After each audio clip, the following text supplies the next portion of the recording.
So, without further ado, let's go ahead and get started because we do have a bit to cover today. And again, at the end, we will do an AMA for a while. So, if you have any questions about anything you're seeing here, I'm not going to be watching chat too much through the stream. So, save your questions for the AMA, and we'll try to touch on them then.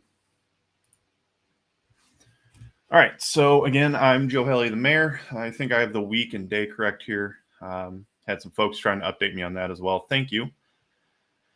So we'll quickly talk about some of the tools we used in the last stream. O365 User Finder. Remember, we use that to identify valid or invalid user accounts in the Microsoft arena. We're talking about Outlook. We're talking about O365. We're talking about Azure Active Directory users on occasion. We used MS-DNS Scan, which is another tool that I built. That goes out and looks for DNS information as well as subdomains and some other juicy information. MS Dork Dump, we're going to use that to look at websites to try to identify documents. And I've added images and some other things to my local test, thanks to a suggestion from last week. But what we're going to do there is we're looking for document metadata that might be dumped from a website. And it uses Google Dorks in order to identify those. A Gmail User Finder is similar to O365 User Finder, except it works under the Gmail or under the Google and Gmail arena and umbrella. And finally, I've got a Docker file version of this for anyone who likes to use Docker. That Docker file version is a work in progress, but if you do want to use it, you do want to test it out, go ahead. I think it's working well, and I think when we pull up Kali today, because we're going to try to do things according to PEH a bit more rather than just through WSL on my Windows machine, we'll go ahead and try to use that. So get into the kind of nuts and bolts or bread and butter of today's lesson. We're going to talk about some more website OSINT, some things that I typically don't use, but are good resources and are also covered within the OSINT course from Heath. And then we'll talk a bit more about subdomain hunting. We'll look at Shodan a little bit and some of the crazy aspects that it can provide. We'll talk about Wayback Machine, and then I'll pull up Burp Suite, and we'll look at how we can grab some information from web response headers to increase that attack surface or that footprint of our target organization.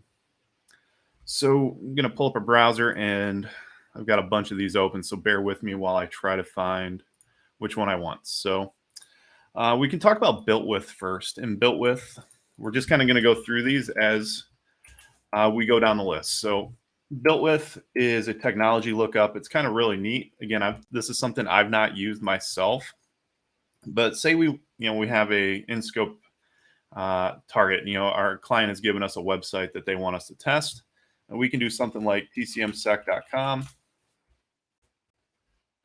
and it will pull up a considerable amount of information about the website, right? So it's giving us analytics and tracking. It's going through the website. It's pulling out tracking data. A lot of this is within a website information. If you did something like a Control U, you would be able to identify some of these tags and some of these headers. We can see that there's Facebook Pixel. This is for Facebook's tracking for business. And going down, we've got all kinds of plugins. We can see some of the plugins that are available. Yoast plugins. If you're a bug bounty hunter, you always want to look for websites with Yoast plugins because they're oftentimes vulnerable. Yoast is terrible at developing securely, so every time they release a new plugin, somebody is finding another cross-site scripting vulnerability in their plugin. So scrolling down, we can see all kinds of information. We can also see things like CAPTCHA is in use, which good luck trying to brute force our website, for instance. Can we get the list of tools later? Yes, you can. You can watch it again in the video, or you can just go to github.com/Dievus, that's Dievus, and you can go through my repository to get those. So that is Built With. We can look at detailed technology profiles. This will pull up information about that.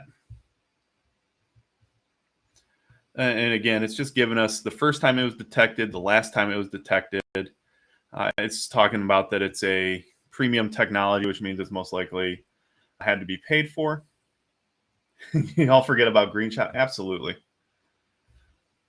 And again, this is kind of just giving you the same information. So Built With is a good resource. Obviously, it's something that you might consider using. And again, a lot of these tools are going to be personal preference, but I also encourage you to diversify whatever it is you're using. within your, kind of your checklist, or, as you go down your list of uh, your methodology, checklist, basically what you're going, item by item, make sure that you're adding a couple of these different resources in. Don't just rely on one only. Don't rely on just Wappalizer, for instance. Don't rely on just built with. Don't rely on just Googling something. Make sure that you're diversifying your attack tools so that you can get a better image. Because again, as we showed last week, the difference between Google image search and Yandex image search is there a significant difference within the information you're going to get. So we can look at central ops, which is also kind of neat too.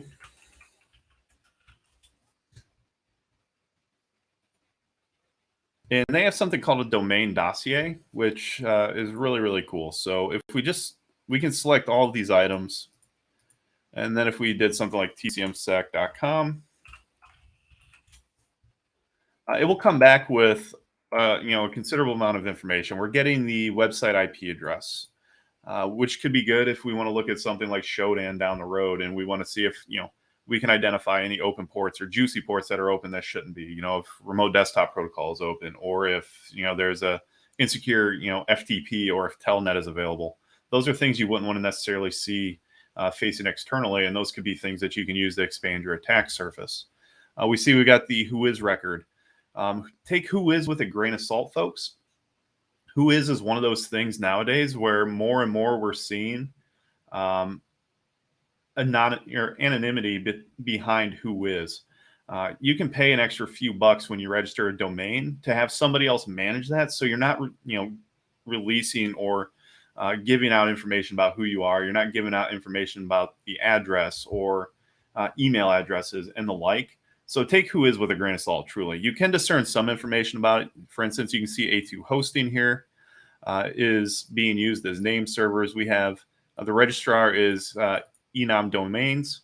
Oftentimes, this is what you're going to see now. And it's one of those things where ICANN needs to catch up with the world a bit and stop thinking of whois as something, or themselves as needing a phone book of the internet, so to speak. ICANN requires a registrar. However, ICANN doesn't care who that is. So the whois tool essentially is becoming less and less valuable. On occasion, you will find companies that still do this, but I think it's far and few between now. More and more, you're either seeing a company managing the anonymity portion of it, or you've got an attorney doing it for you, or something like that. So,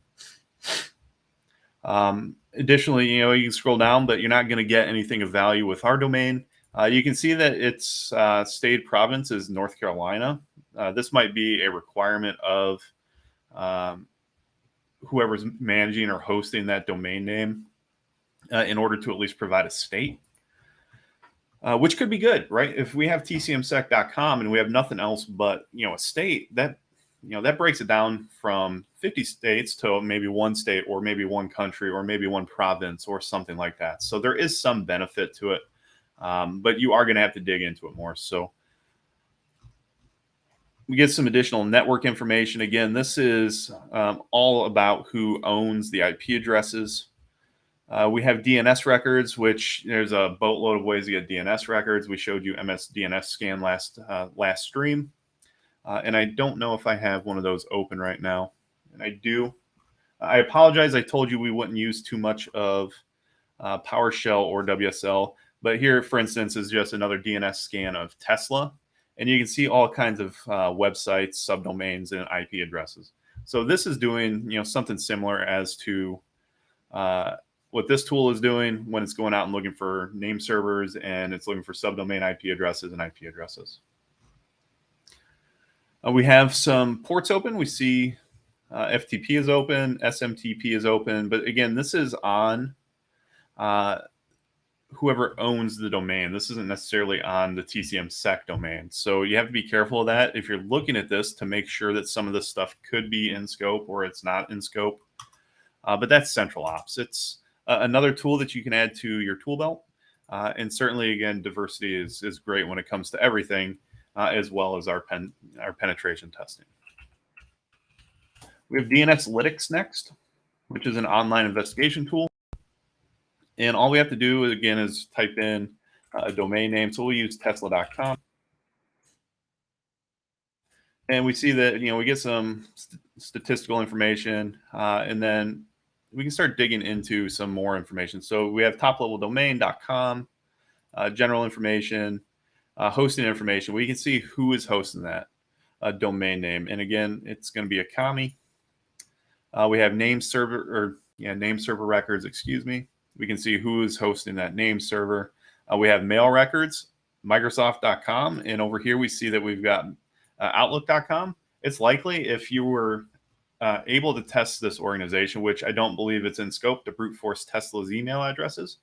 But if it were in scope, you could use something like O365 User Finder. You could use something like Mail Sniper or one of those tools to try to identify user accounts. If you did identify a user account, you could use a tool like MFA Sweep to see if that user account and those credentials that are valid, if that account has any MFA protections that are lacking and things like that. So again, this is just basic information. It gives you some information about the website, which again is, you got the title, you got the response code.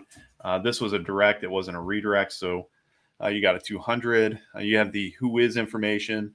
And again, even here, you can see that Tesla isn't using themselves as a registrant. They are using another organization to register their domain name and to manage that in ICANN. Moving on, we've got Spy on Web next.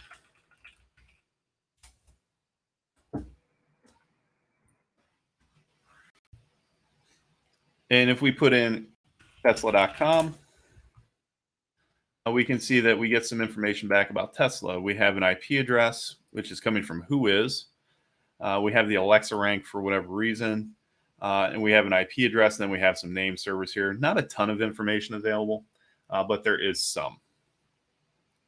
We can dig into virus total on the next one. Virus total, oftentimes we think of virus total as something where we dump a payload, right? We have, you've created a malicious payload that you want to absolutely never work, but you want to see what the score is, so you dump it on the virus total and see how well you're doing.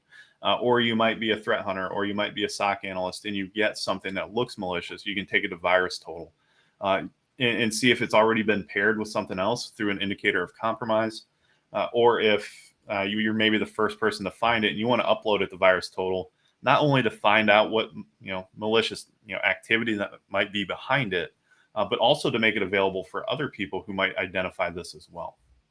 So I'm going to type it in over here, and then I'll bring it back. With Tesla.com again, over on virus total. And this is going to look for like the maliciousness of a website. Tesla is not going to be malicious, right? Tesla is a well-known, well-respected website. It's well-trusted. But what virus total is going to do is it's going to go through these different checks and try to identify how that website looks and if it's safe or not. And in this case, it's saying that it's safe. We can click details to see if we get anything back. It's also going to talk about a little bit of the search itself. We see that we get a different IP address over here even. And we can just kind of go down the line to see what information we can get. If it were a malicious website, say you're, again, a threat hunter, a SOC analyst, and one of your employees clicked a phishing site or a possible phishing site, you could upload that into virus total to try to identify information to see what's going on with it. And you get all kinds of different headers, which could be useful down the road. Again, when we talk about HTTP requests and response headers, we're looking for secure headers. We're not looking for things that are insecure. So that might be helpful down the road. We have meta tags and data. We might be able to identify some other information through here. But virus total is just another one of those good resources. It's industry respected, it's industry known, and it might be a good stop for you when you're looking at these things. We can also look at reddit.com. When we look at Reddit, we can actually look up domain names within Reddit, right? So little known of Reddit, I suppose, if you're not a Redditor, like I am not a Redditor. So if we do, and then we do the Cybermentor, or we'll do Tesla.com and see what Tesla says. We can see what's been talked about on Reddit based on a domain name, right? So we see that we've got Tesla trade-in, we've got all kinds of information. This might provide you with additional subdomain names, not necessarily for Tesla, because Tesla's got a lot of brute forceable subdomains, and those are every time they're seen, they're pretty much added to various word lists. But you might be able to identify something in here that could be of value. You might also find some information in these that might be of value too. It's just again helping you expand your attack surface and that network footprint to identify where your organization, your client stretches out to. Visual Ping is another website, and what Visual Ping does is kind of neat. It actually looks for changes over time in a website. So a lot of times organizations will use this for their own website, just to give them an eye to see what things look like. And if you're doing Osint or a red teamer or something else, yeah, Adi, that's what I was talking about. So that's why I said if you are testing your own malware, it's never going to work when you upload it to VirusTotal. Silly thing. Always use antiscan.me when you're doing malware. But Visual Ping is cool because, again, you can do something like tcmsec.com, and it will pull up a snapshot of what the website looks like today. And then you can send notifications to yourself down here in an email. And then you can compare it. And every day or whatever your frequency or your resend duration would be, you'll get an update showing you what this website looks like and what it looks like that, the next time it's scanned. You can take a snippet of it, which will pop up hopefully in a moment. Those captions should be on. Captions are on. I don't know why yours aren't working, but it definitely says they're running. So yeah, looking at Visual Ping, the website will pop up and it will say that you can get updates at whatever frequency that you would like. View DNS is one of the other tools that Heath talks about in the Osint course.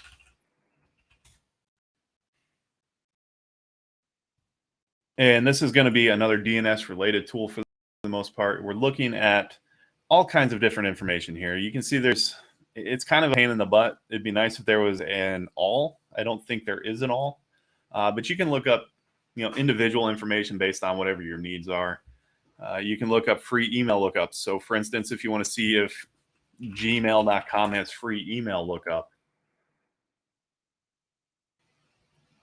I'm not sure why it's blurry. I apologize. For instance, we can look up, does a website offer email if that's important to you? And you can see that Gmail offers email. You can get HTTP headers. You could do Tesla.com and we can check out what HTTP headers we get from that. And again, it's going to be the same as we saw with VirusTotal. It's just another way to get this information. So, and then finally, we talked about MS Dork Dump briefly. I'm going to pull this up in Kali and do it the correct way. So give me one moment. We're going to run it in Docker because I'm testing Docker with my tool set. So bear with me while this loads. Well, I don't know what to do about the blur. It's running in 1080. Zach, do you have any idea?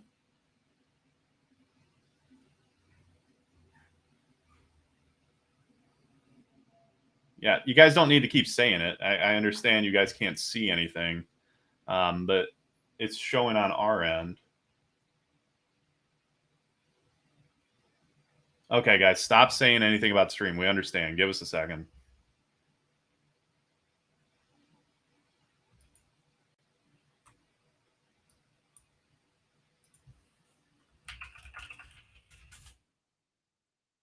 Give me a moment. I'm trying to dig into it. I don't stream anymore, so this is new to me.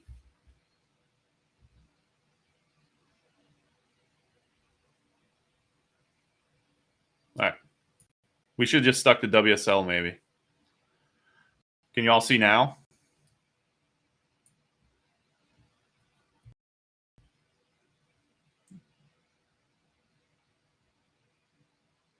Okay, we'll just use WSL. If everyone's going to complain or things are going to work, we'll use what I know. And then you guys can just do this in Kali on your own like you guys know you're supposed to.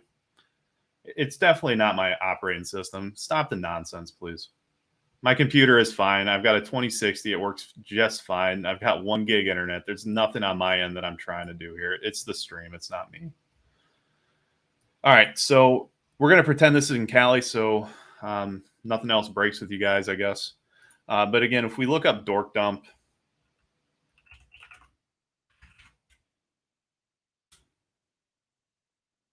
give me 1 second.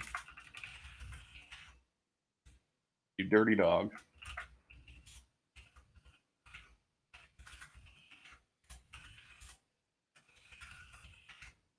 And if we do a domain such as,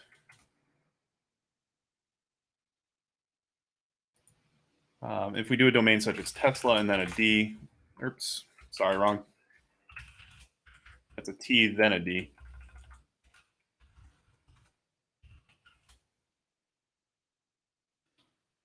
I have no idea what's going on with the closed captioning. Literally, closed captioning is turned on my end. This is not my stream. I'm here as a loner. I'm trying to get it to work, but it literally says it's running. I apologize if it's not. I can click it to stop and I can start it again, I hope. Maybe that will fix it.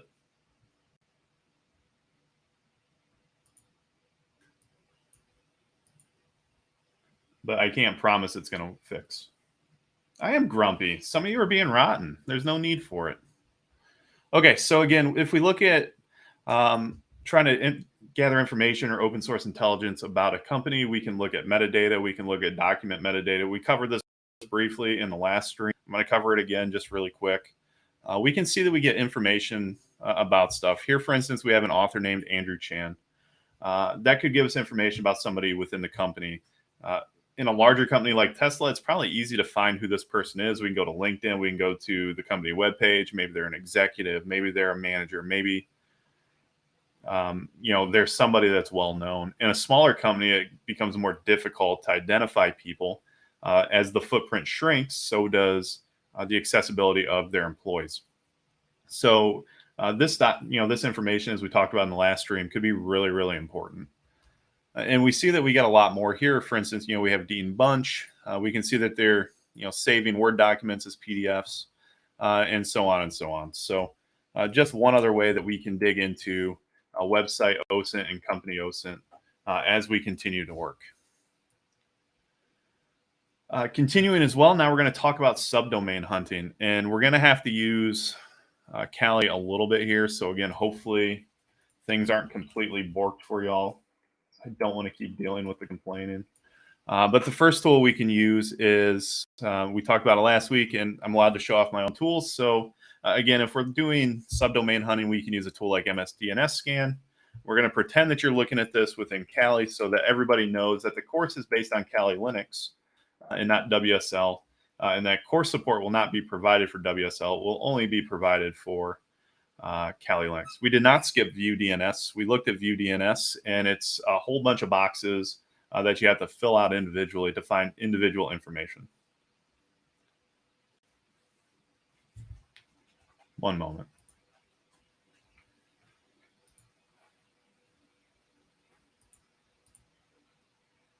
If anyone asks me about last week, I'm going to get really, really grumpy.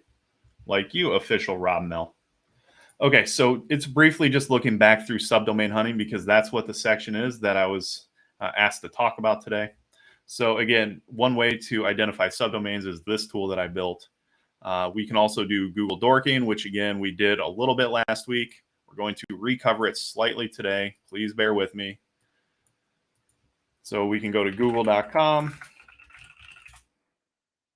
And all we have to do is something like in URL, then, in URL colon, and we can do tesla.com or something like that. And we should start pulling up. We need site, sorry. There we go. If we use site, not in URL, I apologize. If we use site, again, we can pull up subdomains and the like. Some of these might not pop up in other DNS tools, or they might all pop up. It just depends on how you like to look through your information, whether you like to look at it through a browser, whether you want to use a command line tool, whether you want to use one of these other websites we've looked at as well. If you're having issues with the stream, please refresh your browser and reboot Windows 95. Okay, so we've looked at how to use Google Dorks, and we looked at how to do it a little bit more in depth last week, so we're not going to dig into it more. But the next thing we can do is CRTSH. So I'm going to keep moving the browser back and forth. I apologize. So we'll go to crt.sh.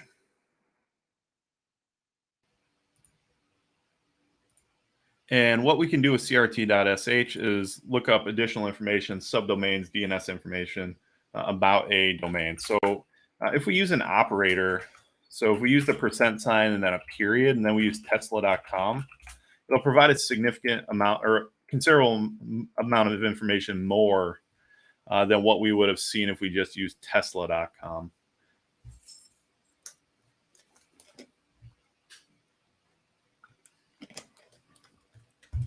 It's all right, guys. We can move on from all the nonsense. It's okay. I'm not shook by it. I have mods that are banning people. It didn't like that search. Let's use something smaller. Let's use mayorsec.com if this works. Mammoth Dork Dump is beautiful. Thank you. Okay, so I don't actually have anything for my own domain. Let's try tcmsec.com. Okay, here we go. So if we use tcmsec.com, hopefully it's just because there are so many subdomains with Tesla. But if we look, it's going to pull up information that's recent as well, right? So here it's looking at certificates and saying not before the 6th and then not after October 10th or October 4th. So this is looking at what I believe is certificate validity and the dates that it's valid. And looking at these things, we can see that it's let's encrypt for some of them, which would make sense with some of the durations and how those work. And this is just giving us additional information about subdomains and where those certificates are coming from and how they're being managed. So nothing spectacular here, but again, it's just another way to gather information.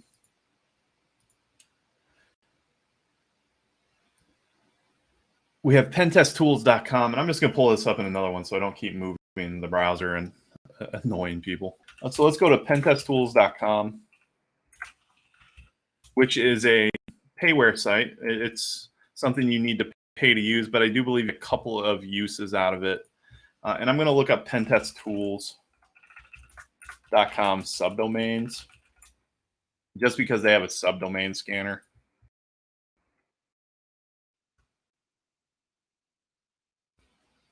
And we could do a light scan of something. So if we did a light of, say, tesla.com and ran this, you get a couple of scans per month, but it does take quite a while. So just be wary that this could take some time. And because it does take some time, we're going to come back to it in a couple of minutes. And while it's running, we're going to move on to Shodan. And I think Shodan is probably everybody's favorite sneaky tool that you can find all kinds of goodies on and everything else. So I'm going to bring over a different browser because I'm logged into Shodan over here. Yes, that's one thing I'm going to add to this. Shodan is on sale this Sunday. They usually offer once or twice a year a considerable discount on their service. It ends up being like $5 or something. Pay attention to Shodan's Twitter. I don't have it. You're going to have to go research or Google it and find it. And get Shodan's Twitter account and follow that on Sunday, and they should have a discount code for you all to use. Why would I have free API tokens? And I don't use Maltego, unfortunately, because again, like I talked about in the other stream, it's a payware for the most part, and I don't really pay for tools. I either build something that I need or I use things that other organizations and people have been generous enough to create. I do know they have a free service, John, but it's not something I use. And I really don't do much with APIs in general, other than like WP Scan and some of the password dump sites like Dhash. I got an API. Okay, so let's do something. I got to look up what I was looking at. One moment. So we should be able to search. What is it? Is it TCM or do Tesla.com?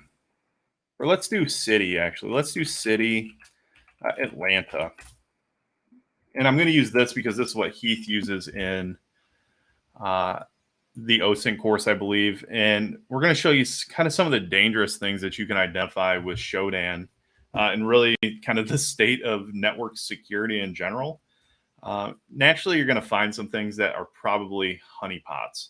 Honeypots are one of those tools that security defenders use to try to draw people into what that is, either to simply get wordless, right? To see what people are using to brute force logins.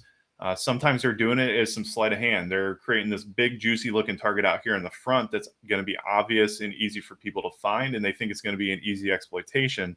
And then on the side, they're hiding all of their important stuff and basically giving an attacker something that appears to look easy to keep them away from the things that are not.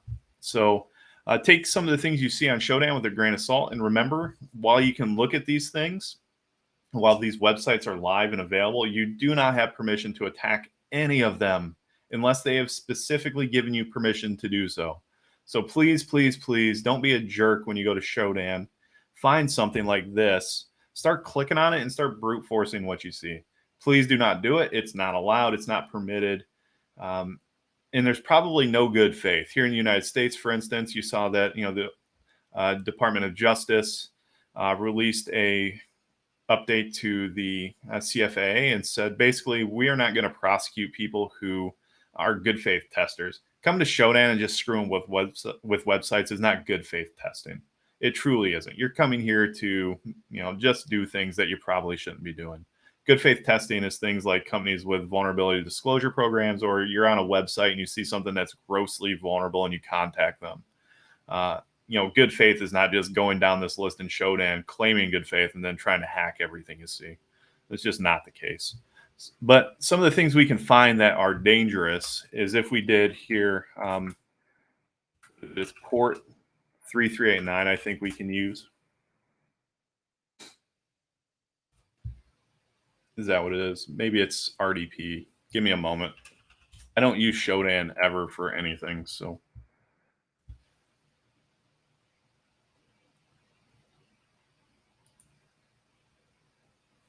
Okay, I'm going to pull something up. One moment.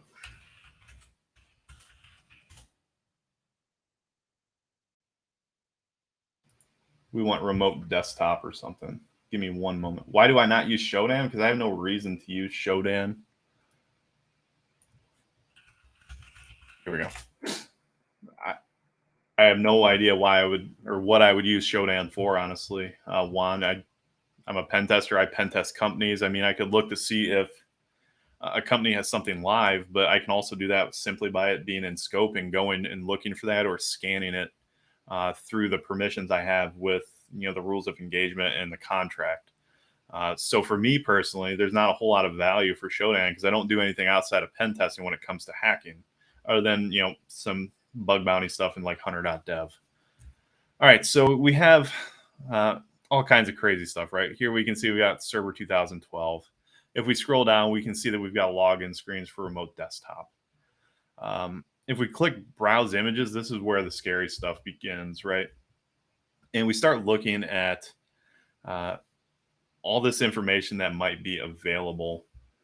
In Hacksaring Pirate, you're absolutely right. If you're a defender, I think Showdown is great. If you are a SOC analyst or a threat hunter, I think it's awesome that you can monitor your own websites and stuff and see what's available. Internally, it's incredible. For me as a pen tester, it's not so much because, again, I have access to this as part of the scope of work. And I'm going to look for efficiency over cool guy stuff. And going to Showdown would really just kind of be the slow way of identifying things for a company. At least in my opinion. Everyone has their own opinion and their own experience. But here you can see if we go to images, the amount of crazy we have on Showdown and what's available, just open to the internet, right? And this is not uncommon. Oftentimes, if you do an external pen test, you will find something like this. And that's going to be a finding. You shouldn't have, RDP open to the world. You should be using a VPN to access that service. So let's click on this one, for instance. And we can pull up information about, say, the domain name. And here we have OG Law. Okay, that didn't work. I can't zoom in on the picture. But it says OG Law, and we get more information about the infrastructure. Windows Server 2008. Server 2008 is deprecated. It's no longer in service, and Microsoft is not releasing security updates for it anymore. It's met end of life. So that would be a really detrimental thing, right? This could be very, very vulnerable. It could be not vulnerable at all right now, but it could be down the road. But more importantly, we can pull information like domain names. We might be able to pull information like one I found earlier. Give me a moment because I'm just going to grab the picture because it made me laugh and spit my drink out pretty much. Give me one moment. I'm going to download this and then I'm going to open it. This is one I found a little bit ago. Either Andrew Buchanan is a district attorney or Andrew Buchanan is a domain administrator. Either way, Andrew Buchanan should not be logging onto this workstation from the internet with a domain administrator account, which I'm guessing is what's going on here. We can see that Pyramid CI is the domain. It's actually pyramidci.com is their website. I looked at this. And here we have Andrew Buckman, logging in. And again, I'm guessing DA is not district attorney. It's probably domain administrator. So you can really see what some of the danger is with the internet by going to Shodan and seeing what some of these organizations are doing security wise. And start to understand, maybe not so much even, looking away from Osint, but looking more at the landscape of security in general and IT security in general, how organizations have a long, long way to go. We're not typically pen testing security mature organizations. We're typically pen testing somebody that does this. They're having their first pen test or they're having a follow-up and they're trying to learn and they're trying to do better. And they get caught off guard by all of these things, or they simply do not have any idea what they're doing, or somebody was just had to be the person who was setting this up. So, and again, you do not have permission to brute force Andrew Buckman, DA. You do not have permission to brute force any of these organizations. And as was suggested before, Shodan is really, really good for security teams and really good for threat hunters to keep an eye on what is going on inside of your organization specifically. Shodan is a great resource for those who enjoy it and who use it. But again, it's just another tool. So, and don't kill me for saying that it's a tool that I do not use. Okay, we can go to Wayback Machine next. And Wayback Machine is pretty cool. For those of you who have used it before, you know that it's basically the Internet Archive, right? Wayback Machine is accounts or websites that have been archived since basically the beginning of the internet. It goes back years and years and years. And if a website is, we can go to Amazon, for instance. Let's go to Amazon. We can go back and see what Amazon looked like many, many years ago and see what their website was like then versus now. And back here, we can go all the way back to 1998. And we can look at the first website, right? And we can click on the snapshot time and get a glimpse of what Amazon looked like. And Drifter, is that right? Yeah, it's just one of those things where it's efficiency based. And for me personally, going to Shodan and pilfering through stuff is not going to be efficient. Here we got a HTTP, a 302 response back then, and it was actually HTTP. It wasn't even a secure website because it was 1998. But here you can get an idea of what things look like back in time. And this was in May 2006, I believe, is what this is saying. Maybe not. Whatever it is. Here you can see we've got flip phones. Does anyone remember Motorola Razr flip phones? If you were born anytime before then, you probably do not. But these were things that were here then, and we have a snapshot of this information now. If you start trying to click on links, it could be very well likely that these don't load for you. It might redirect, it might not. I use this on occasion looking for old information about eLearn security when it was in its, kind of in its heyday, and looking for, syllabuses and things. Not so much anymore, but when I was still going through their courses. We can see candies. Here's Haribo 5 pounds of candy for $14, and all kinds of information. But that's one thing we can look at. So if we want to look at a website that we're testing, and we'll go to tcmsec.com and assume that we're testing work. You weren't cool if you didn't have the Razr. I had a Sony Ericsson back then.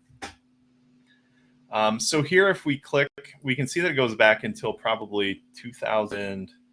We'll click captures and we'll look at the captures, but I think it goes back to 2019 or 2020. So if we click on 2020, we can explore the snapshots and we can see what our website looked like then versus what it looks like now.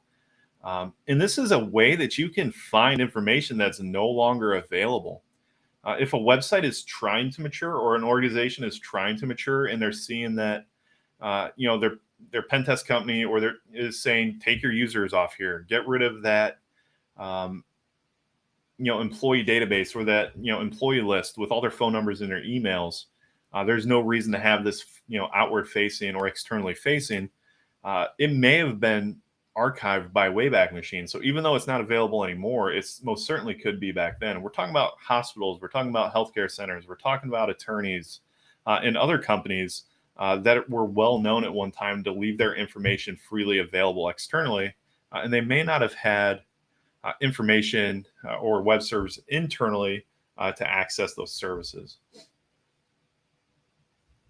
So let's click on here and we'll look at what it looked like in 2020. And if you look at the website nowadays, I mean, it's considerably different. So we find vulnerabilities before the bad guys do, right? And the website has changed a ton.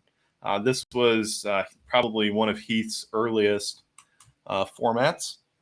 And I don't think we're going to find much information about the organization, but it is just showing you how things might look like then versus now. And it is a good resource, again, for looking up information that's no longer available and seeing if maybe it was at some point. And then let's do attendance. Zach, is that okay? You want to do attendance? Let me find the list, and I'm going to go ahead and turn attendance on. Okay, attendance is up. We will get the code running.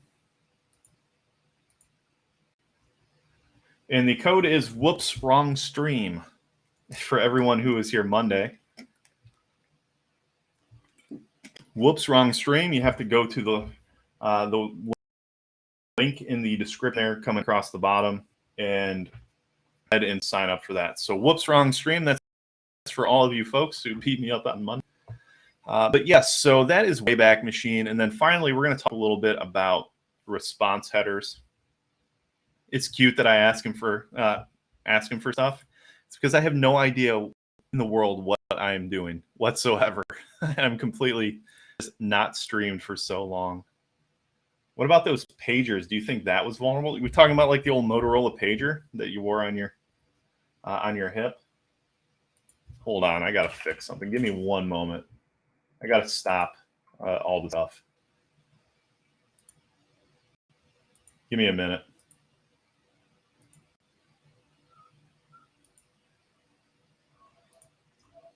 Y'all are gonna. I gotta add a word since y'all are gonna beat me up on this.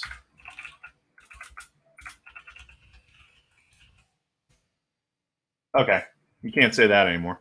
All right, so the last thing we're gonna look at is burp response headers or website response headers, and see what we can glean from simply looking at how a website responds to a simple request, whether that be a request to visit, whether that be an information, a post request or a patch or something like that. Just seeing what it looks like to do that.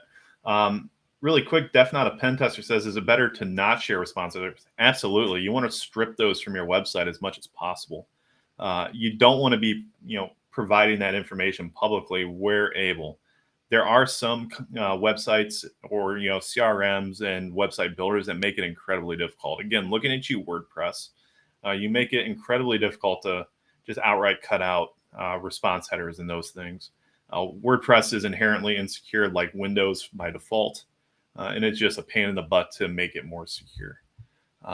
So let's go ahead, and I've got a request here, and this is just a request from tcmsecurity.com, and you can see that it's a host and it's a GET request, and over here we get a whole bunch of information, right?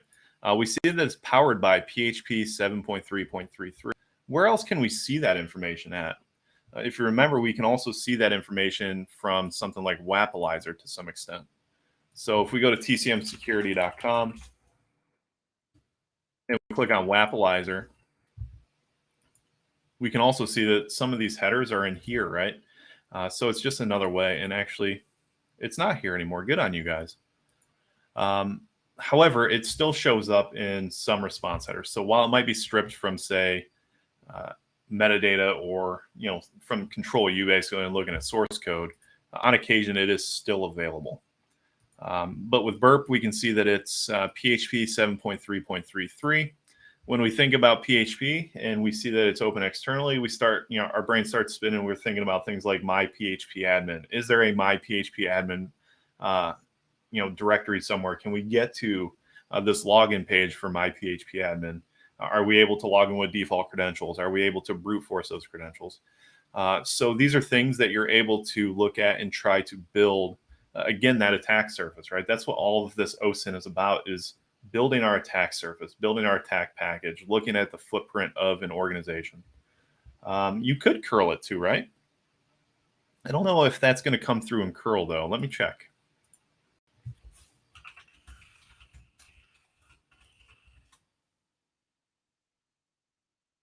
I don't know if it will come through in that. It might. And I just ran it over here, and I'm just digging through it quick, but I would have to dig through this more. It might come through. I don't have a specific answer for that one. I'm sorry. Please try what runs. I don't have what runs on my list. Curl I? Cool. Let me try curl I. Give me a second.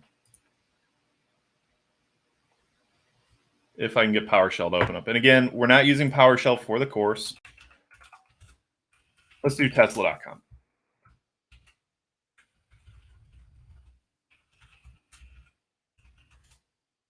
What are you doing? Curl I is not working. Why is curl I not working? I don't use, it's available in command. Okay, anyways, I'm going to skip that for now. If you want to try, it's curl SKI? Okay, give me a second. We're going to come off track just a little bit because I am interested in showing this off if it works.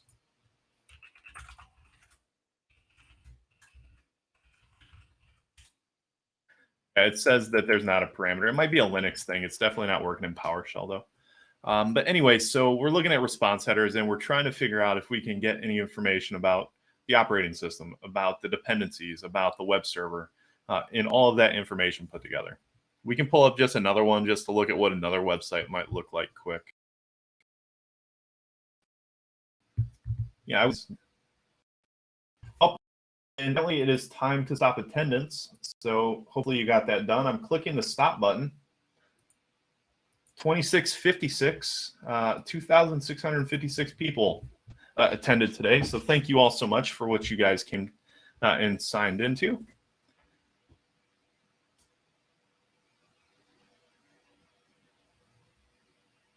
Yeah, McShirkin, that's a jerk move. I was literally doing that. Go away.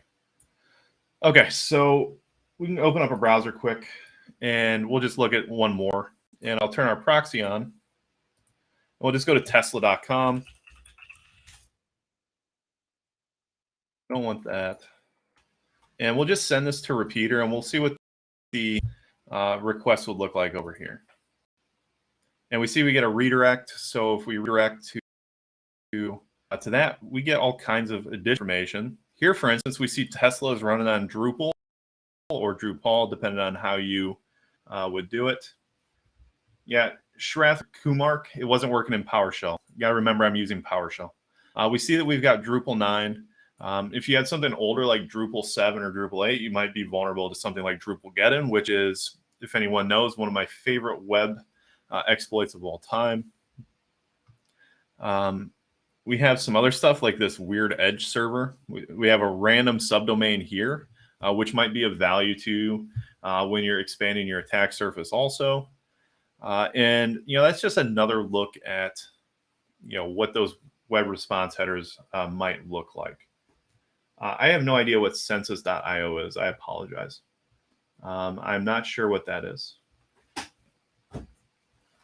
Okay, I'm being told it's working. I don't know why I'm being told this. Give me a sec.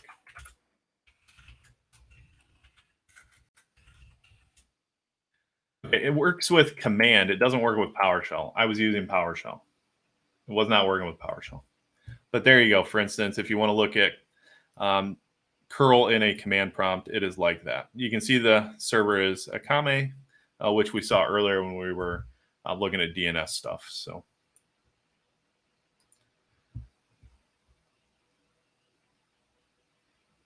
Guys, just give it a rest. It didn't work for me when I was running it. I'm not going to keep going back and forth. It's okay. You can try it at home. And again, the course is not based on PowerShell. It's based on Linux. I'm just trying to do it really quick to see if it works. Okay, so that's web requests. And I'm going to go through the list quick and see if we have anything else that we need to cover. And I think we do. And that's business Osint. So business open source intelligence, really quickly, a few minutes.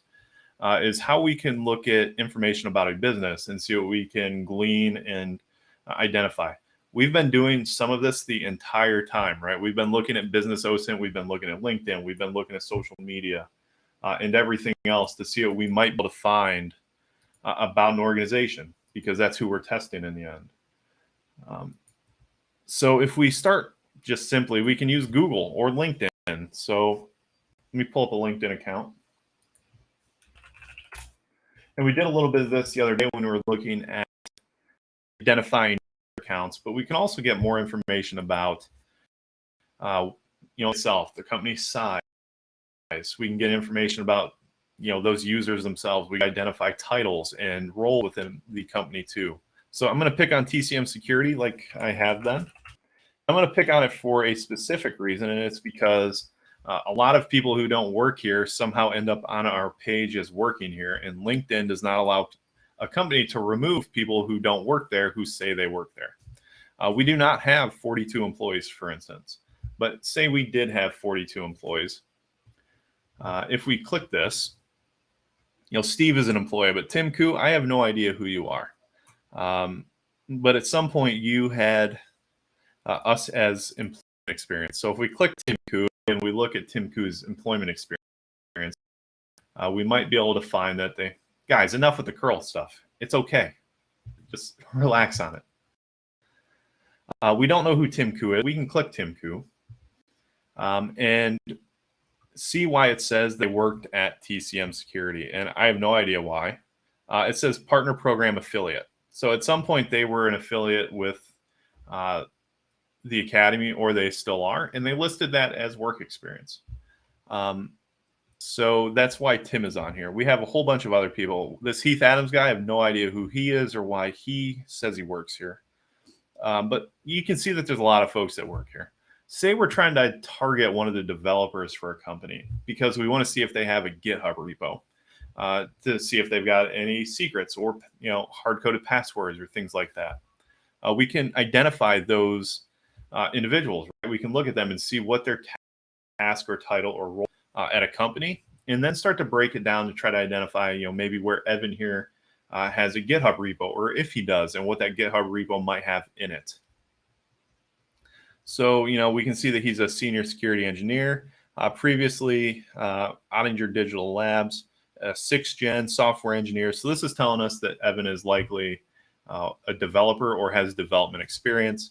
And then we could start looking at building individual target profiles for people who work at a company and saying, okay, we want to target Evan. Why do we want to target Evan? Evan is a developer.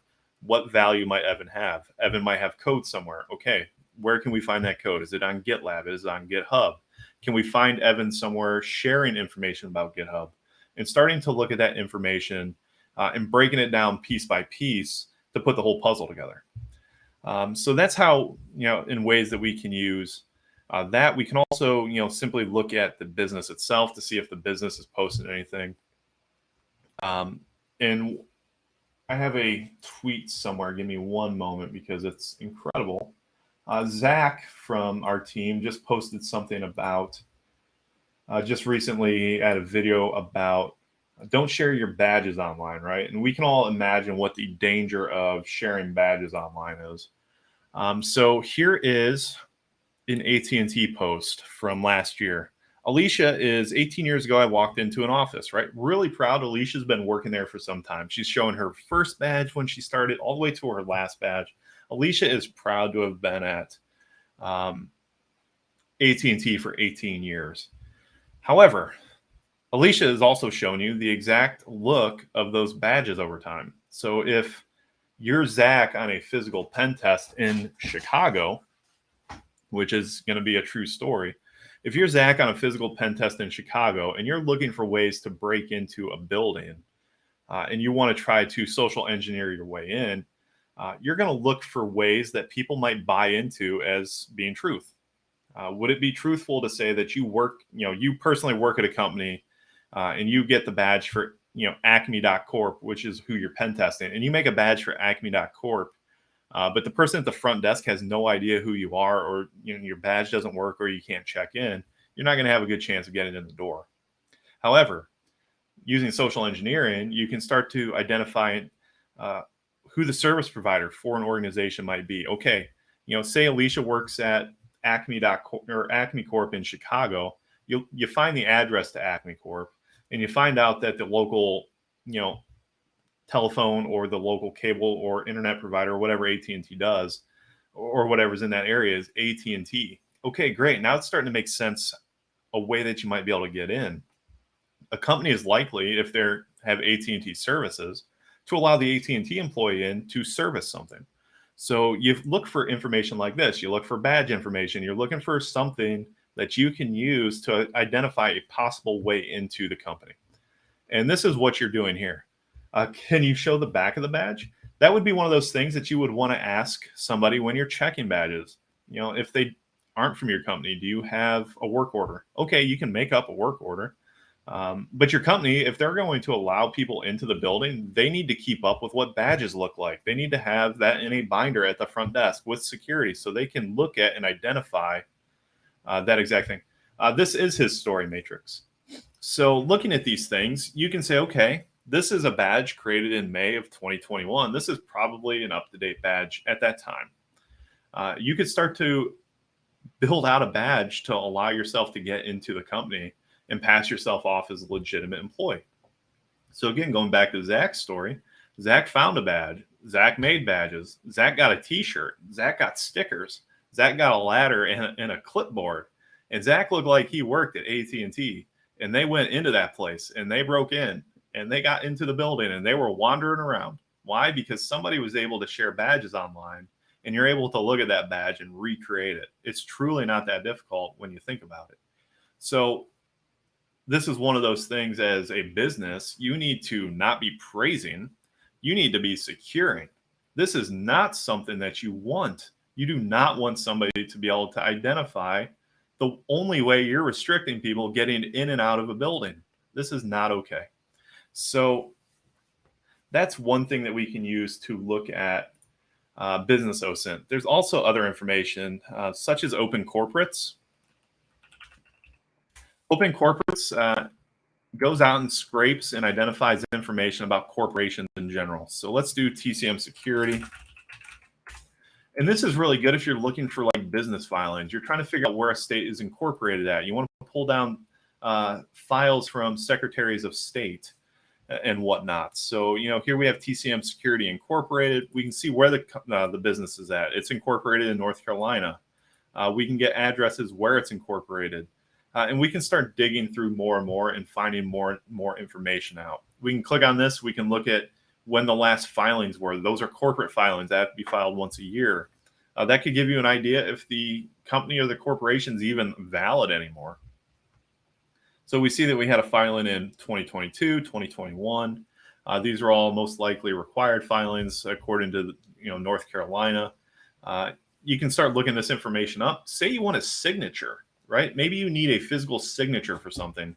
You could start looking at secretaries of state to look for these open record filings. These are open records typically, and start looking for hand signatures on documents. And then you can start trying to copy that hand signature. Maybe you need it for a form. Maybe you need it for a work order or something like that. Again, going back to physical pen testing and trying to break into a business. Maybe you need it for a form for a work order that says, hey, this person signed this. Here's their signature. And somebody can look at that and say, yep, that's their signature. That makes sense. I don't know. It's likely not for U.S. companies. Many, progressive, countries, and progressive meaning 21st century companies that are, have progressive business standards. in business recording and whatnot will have something like this. That's tailgating, right? No, that's not tailgating. Tailgating would be going through a secure door before it closes while following somebody else. This is simply physical security and social engineering. But okay, we are done talking about Osint. Heath, I hope I got everything covered. I truly hope I did. I'm looking. The only thing I think we missed was Indeed and job postings. How about we do that for some homework this weekend while you're doing your studies and whatnot? Go ahead and look at some job postings and start to think about how you could get information about an organization and where that organization is located. People who might work at that organization. Again, a lot of these job postings will have reviews, whether they're good or bad. And you can start putting together attack packages and again, expanding your attack surface by identifying people. But now I think we will move over to the AMA portion. Thank you so much for your patience, guys. And I apologize for the stream quality earlier. I have no idea what's going on with it. Okay, what do we have here? We got some AMA questions, hopefully. Zach, do you have anything ready for us?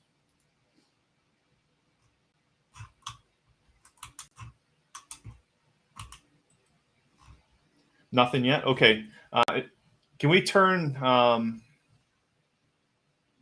we slow down the chat, please? Maybe. And I'll scroll up and look for some questions. Oh, Spiderfoot. I did not talk about Spiderfoot. I'm so sorry.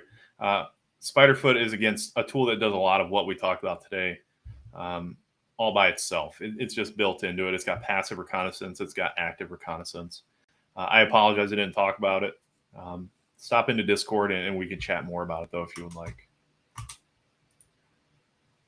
Okay. I'm going to scroll up and try to find some questions then. For once, this week's agenda, please.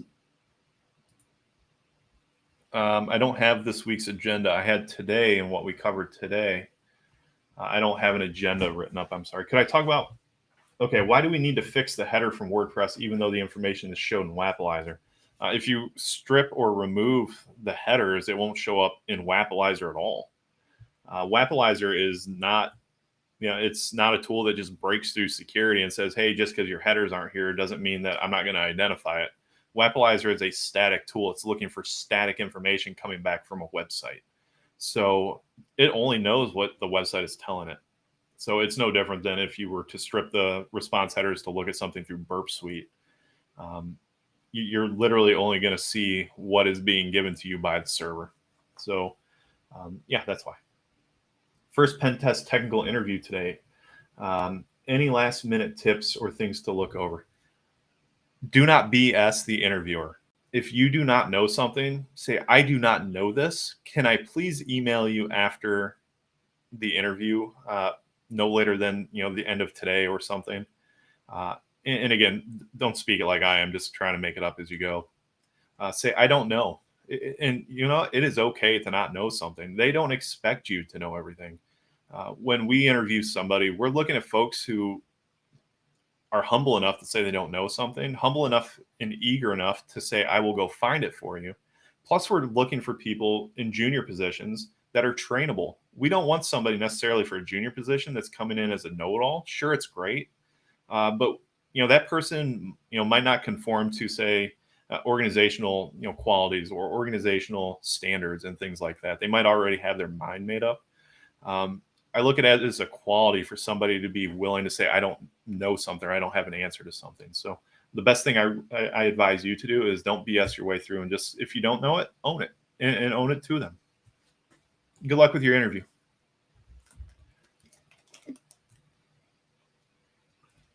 Would you share your Notion notes again? It's https://themayor.tech.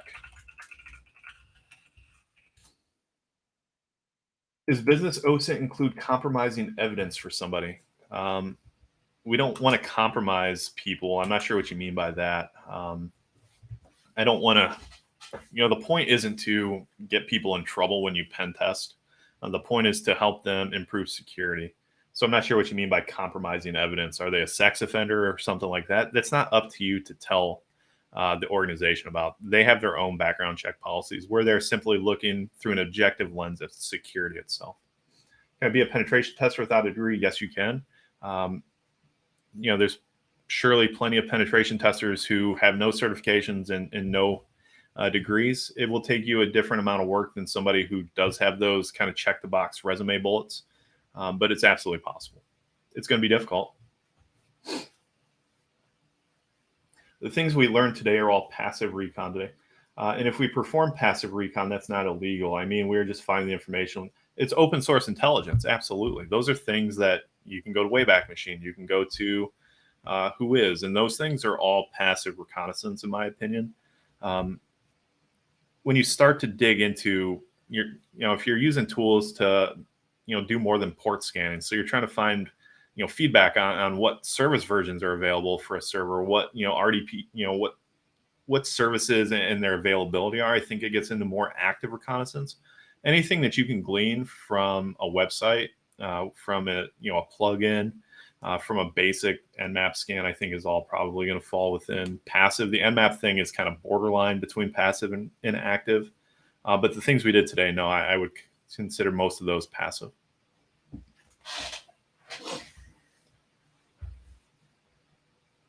What default WordPress configurations are typically a security flaw you see on engagements? We don't deal a ton with WordPress testing, but when we do, you're looking at things like no CAPTCHA, no brute force protections against the login page. You're looking for, the username or password is incorrect. You're looking for synchronization between error messages, and their error messages might not be synchronized. So you're able to enumerate maybe a username because the password is wrong, but it's coming back and saying the username is correct, but the password is wrong. So we're looking at things like that externally with WordPress. Internally, we're making sure that the website front end isn't allowing you to really change or modify pages on the back end without appropriate permissions and in ways that aren't going to allow you to do something like dump PHP bash into a 404 page so that you can get a command shell through the browser. But mostly it's going to be about security best practices with WordPress and making sure that those front end things are well secured. Is lockpicking a skill to learn for physical pen testing? Yes, I believe so. I've not ever done a physical pen test. But you're going to need to know how to lockpick. Possibly, you're going to need to know how to, slide underneath a door and be able to reach up and open it from the other side. You're going to need to know how to shim doors and things like that. Physical pen testing is hard to learn unless you've gone to like a village at DEF CON or something that's doing physical pen testing, or you've done physical pen tests before where you're able to just work your skills. There's only so much you can do with, a door in your home that's, sure it's a deadbolt and sure it's a light steel door, but there's only so much you're going to be able to do to really break into those. When you're working in a corporate environment doing physical pen tests, there's obviously going to be a difference. But lockpicking, if it's a hobby and a skill, and if you enjoy doing it, I recommend doing it. What's your favorite type of pen test to perform and why? I like internal pen tests. I probably those are where I feel I excel most, and people will probably disagree to some extent because while I talk down about web app testing and not feeling confident in it, I've got 10 or 11 web CVEs now. I don't enjoy externals much. They're just externals are rough because they're either really insecure or they're like really buttoned up. There's not much middle ground between that with external pen testing. Externals with internals are really well paired together because information you can pull from the external side, you can pass to the external side, or information you get externally can be passed internally. But internally, by far, is my favorite. You feel like a hacker when you do that. Recommended tools for Osint on a USB? I have no idea. I would never do on the go Osint, I don't think. I guess you could do kind of like a plug and play operating system, where you could dual boot if you wanted. But I would have no idea what to do for that. I apologize. What we saw that one already, the default WordPress config. What was the website you used to test malware? Antiscan.me.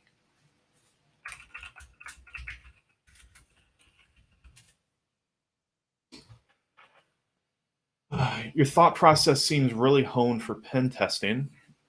Would you be open to doing a Mondays with the mayor stream and go over the tools you created? Anything else you feel like sharing for the day? Um, Streaming is a lot like exercising, right? It requires a lot of discipline when you're doing it. When I first started streaming, I was 5 days a week, and it was great for many months. And then I burned out, and then I went to 3 days a week, and 2 days a week, and 1 day a week. Then I'll stream on occasion to won't stream at all. I enjoyed doing it, but it's a lot of work. And it's not that I don't mind the work, it's how best do I spend my days doing things. I would love to stream again, truly. One part of not doing it is just wondering if I'm going to get the amount of people showing up that would make it worth it to me. No offense to the 30 or 40 people who would show up for those streams. I'm eternally grateful. But I'm at a point now where, is it worth my time an hour and a half to stream to 30 people? Probably not. I would like to stream to a couple hundred people. So being able to like promote it enough to understand and know that my time is going to be valued and well spent would be the biggest thing. It's why I create YouTube videos when I see something that interests me rather than just streaming it. But that being said, it's something that's constantly on my mind. I think about it at least once a week. But if I'm just talking about things like my tools, I'm going to run out of stuff to talk about pretty quick. I only have a half dozen or so. The Mandalorian versus now Mandalorian by far. But I kind of unfortunate Obi-Wan's not in there because Obi-Wan is my favorite. I thought that show was incredible. There's never too old to get into the field. So, I mean, I was a youngster, I guess, when I started this. I was 33. There's other folks who have been in Discord or in these chats right here before who have said they started in their 40s or their 50s. I feel that honestly, the bit older you get, the more you've seen, the more honed your discipline is, and your self-discipline and your work ethic has become. Plus, you've likely built out a considerable amount of soft skills over time that you can absolutely leverage over everybody else who's younger than you, provided that you've been a responsible adult, you've been a good worker, and for all intents and purposes, been a good employee pretty much everywhere you've gone.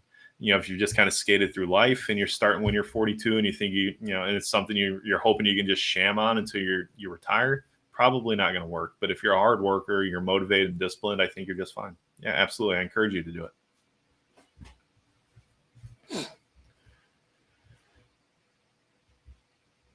How to start with making tools. We talked about that a little bit last week. For me, it's always been out of interest and a need, right? So when I first started scripting and coding, it was Bash back in early 2020. I started looking at some different things. I'm like, okay, I want to create a port scanner or I want to make a ping sweep tool. I saw Heath did something, but I wanted to make it better. I wanted to make it with a banner and I could type in the IP address rather than putting it into the code. So I started with that. I'm like, okay, that's cool. I want a port scanner now. And he had a basic port scanner, but it's super slow, right? The PH port scanner, he even says it's not the best port scanner, but it works. But I wanted to make it faster. So I made Threader. And then with Threader, I'm like, well, I want this to feed into an Nmap scan. So I fed open ports into an Nmap scan, and then it scanned what I wanted. And then I said, I want to output these to XML so I can upload them to Pentest WS. So I started doing that, and I started I modified it for that. And then when it came to Python code and Python scripting, that's one of those things more where it's been one part need and one part interest. So writing O365 User Finder was my second Python tool, my first one being Threader 3000. And it's because I think it's O365 Creeper was written in Python 2, and it doesn't work anymore because it's Python 2, and you have to have deprecated Python 2.7. So I started by merging it to Python 3, and then just continued adding on to it. But the tools you should work on is whatever interests you. I don't have something specific you should work on. I just write whatever interests me at the time or something I need. So really, make it something you need or something that looks cool.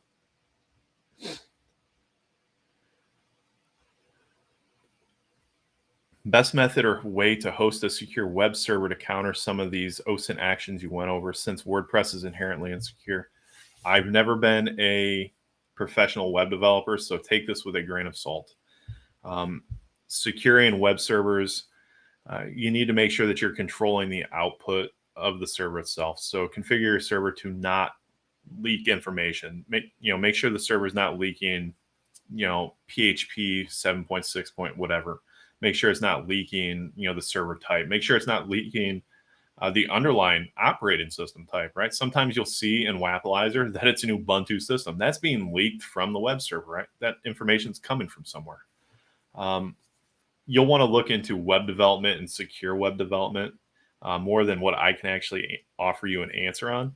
Oftentimes with pen testing, if we don't know something, we look for those, kind of more general scope, best security practice answers, because we're not expected to fix an application for somebody. We're expected to provide them information on what to fix and give them some pointers on maybe how to do it. So I apologize. I don't have a specific answer for you, but I would start with simply looking through a simple Google search, removing headers from WordPress, and see if you can go from there. How much Hack the Box is going to help me with pen testing? It helped me zero with pen testing. When I was brand new, I got a Hack the Box subscription because it's one of those things I thought you were expected to do, just like buying something from Hack 5. I thought that was something that you had to do because you're interested in pen testing and you wanted to start doing this. I quickly found out that I sucked at Hack the Box because I don't learn by banging my head against the wall for hours or days or weeks on end trying to figure something out. I'm a kind of person that needs to learn by seeing. So I'm the person who looks at write-ups and guides. VIP access, I suppose, could be helpful to you if you learn that way. If you want to spend money to go through the retired machines and to look at, some of those write-ups that are there. Alternatively, though, I mean, there are streamers from Hack the Box and on YouTube who create videos, and John Hammond creates videos on this stuff that you could learn from other ways. Me personally, for a few months, for a year and a half, I wasted money on Hack the Box, and then eventually I moved to try Hack Me, and I learned a ton of stuff. Okay, sorry, next one.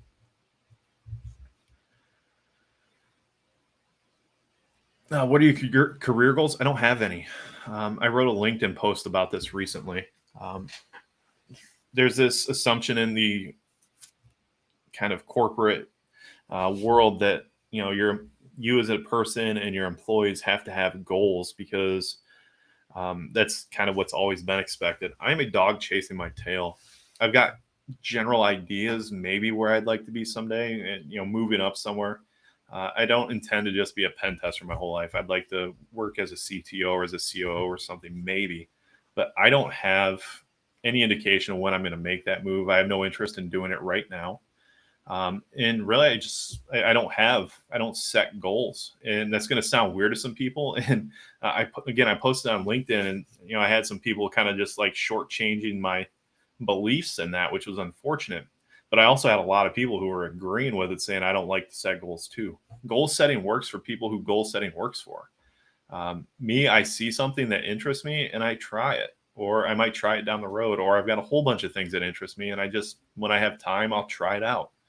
One day I'm just going to I'm just going to be looking at Twitter or at LinkedIn or something. I'm going to see a job position that interests me at that time, and I'm going to go for it. But I'm not going to spend the next 5 years of my life trying to build my perfect resume to get there. So I don't have any. I encourage people who goal setting works for to goal set and make sure that you're setting goals that are both attainable and reasonable, and goals that you can measure, right? All those important things about goal setting. But if you're like me and you don't set goals, there's nothing wrong with that either, and don't think that there is. How do you know when you're on that line edge? Is there a clear point where Osint ends? Again, we talked about this a little bit on the last stream. Pen testing is about efficiency and time management. You only have so much time available. Are you going to spend all that time, digging through Shodan? Are you going to spend all that time digging through Wayback Machine? Typically, I will get what I can passively before the engagement starts. And we're talking about a few hours or maybe a day before the engagement, right? And then from there, I will start the engagement and see how things are looking and working. When Heath talks about the penetration testing cycle being a circular process or a cyclical process, you can go back to any of those parts at any time when you need to. That's how I look at it at Osint. I restrict myself to only so much time available to look at things, and then I cut it off because again, I only have so much time to do it. And then from there, if I need to go back, I need to dig in more because I'm not getting somewhere, then I'll do it. But I would rather restrict the amount of time up front and find something that's useful immediately rather than spend a whole bunch of time up front and find something that's not useful at all. People say pen testing is quite repetitive and can get boring. Thank you so much for asking this because it is absolutely true. Uh, People think that this is a sexy, awesome job, and there is some amount of that, right? Hacking is fun, hacking is cool. When you break into something, it's really awesome. But that's like 10 or 15% of this total job. Um, so much time is spent on research and learning. So much time is spent on client communication. So much time is spent on reporting and on mentoring juniors or mentoring other folks. Um, the majority bulk of this job is not penetration testing. It's all that soft skill stuff, all that management stuff, all that all those other things, and it can get repetitive. It can get boring. That methodology doesn't change much over time. You kick off your scans. Uh, you know, you look at quick wins. You're looking at default logins. You're looking at naturally insecure services, your FTPs, your telnets, your SNMPs, and you're trying to break into those, and then you're digging into your more complicated stuff, and then you're going to your scans, and then you know, it can get boring.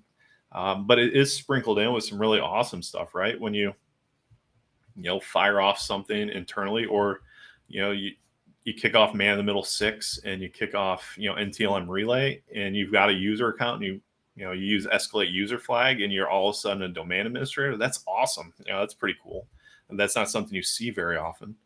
um, so those little things sprinkled in between helps to kind of break up the monotony some. But yeah, it can be incredibly monotonous. It can be definitely very repetitive. But it's a job, and I certainly enjoy it. But I like researching, and I like writing too, so for me it makes it easier.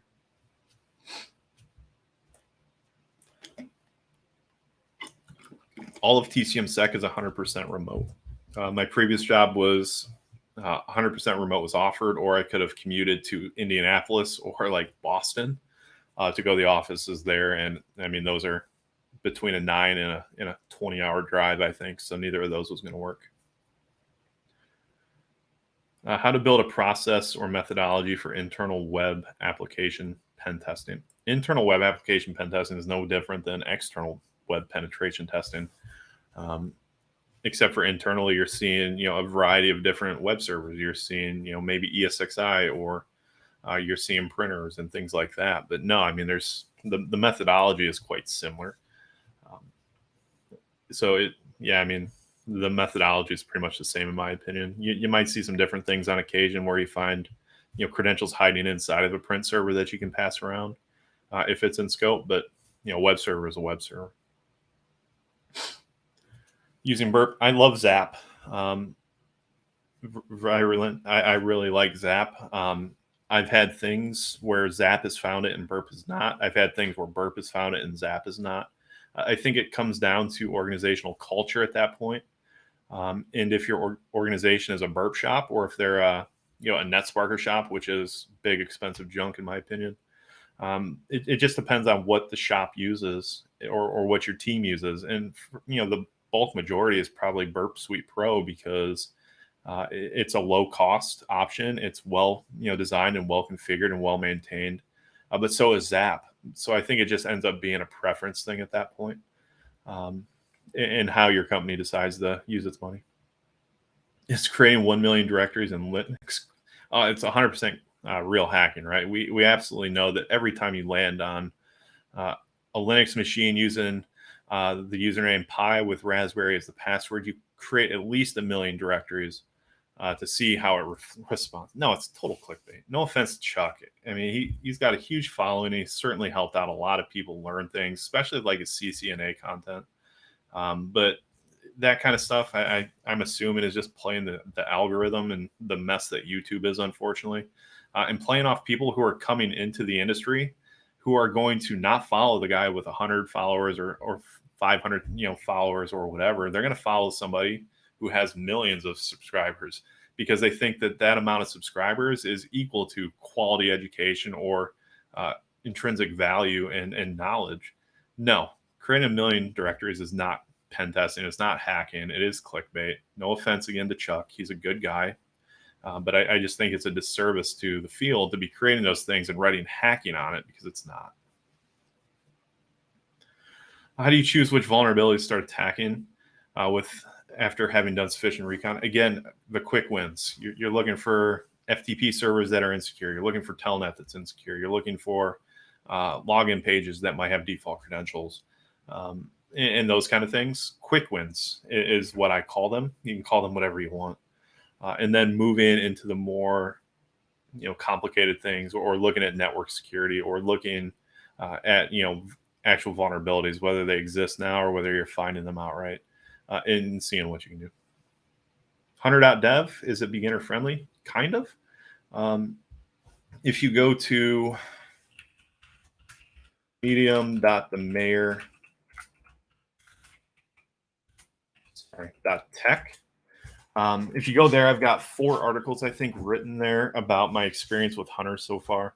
I will caveat with it being beginner friendly that these are GitHub repositories that may or may not have, easy to use instructions with installation.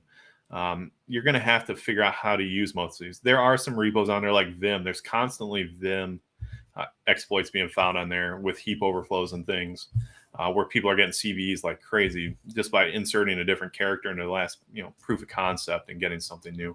Hunter.dev is great if you want to learn provisioning of web services or websites, or using Docker and different things.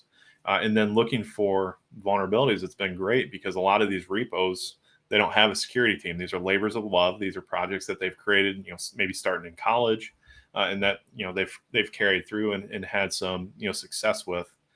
But over time, it really is one of those things that it's up to you and how you're going to handle it. But I think it's great, but I don't necessarily think it's beginner friendly on the management of the repo side of the house.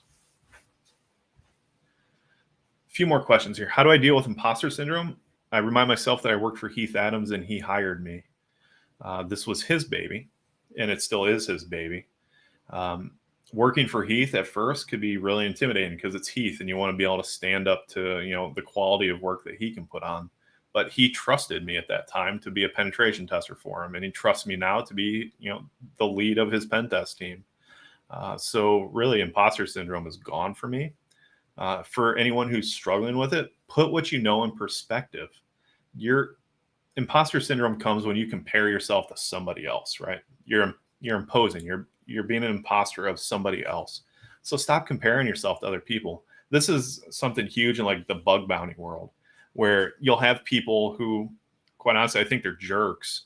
They'll share that they made $5,000 on redacted bounty with no context of how they did it. Screw that person, right? They're not helping anybody. They're just showing off, and they're giving you some idea that you're not holding up to their standard, and because of that, you're going to start getting down on yourself. So ignore the noise, ignore the background noise, and worry about you. Don't compare yourself to other people, and I think that personally is a good way to deal with it. Okay, I think we got time for 2 more questions. How to maintain focus in a pen test while being discouraged due to poor findings? You just accept that sometimes a pen test is not going to have critical findings or high findings or moderate findings. Sometimes what you're testing is going to be secure. Again, I was talking about external pen tests being pretty boring earlier. It's because they're really insecure or they're really secure. There's like little middle ground. And when there is, it's going to be things like TLS certificate is, they're using 1.1 or they're using 1.0, or you find a certificate mismatch that's not going to be exploitable. So just for me, putting it into the context of the project and assuming and expecting that I'm giving my best amount of work and my best skills towards the project, and knowing that not everything is going to be exploitable in the end. It's there should be no discouragement. I mean, it's just how pen testing is. It's just like you lose a baseball game sometimes. Who are you raiding? I thought we'd raid IT career questions. I have no idea. We're not going to raid Bash Bunny again. I think that's some freaking girl chasing stuff more than anything else. It was kind of weird to see somebody with 500 followers get raided last week. And let me look, and we'll see who we can find. We're not going to simp on people. Let me see who we can dig up quick. Is there any recommendations?